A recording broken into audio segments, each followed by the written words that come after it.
And suddenly we had this massive game to beat Ireland in a World Cup year to win a Grand Slam. This one was massive. There's no hiding place now. The atmosphere was unbelievable. So we get to the stadium and we go out and we warmed up at that side. We went to toss the coin and I was unbelievably tense.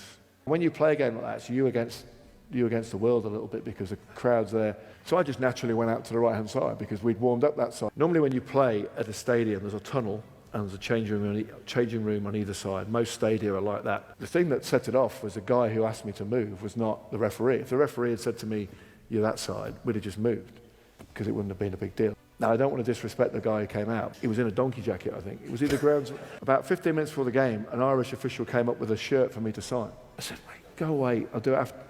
You've got no idea what you're going through 15 minutes before kickoff in one of the biggest games of your life. I'm going to listen to my team, my people, and the referee. That's it, full stop, in the world. So when this guy comes out and says, "Oh, move the fellas down there," I said, "No, we're not going anywhere. Just get on with the game."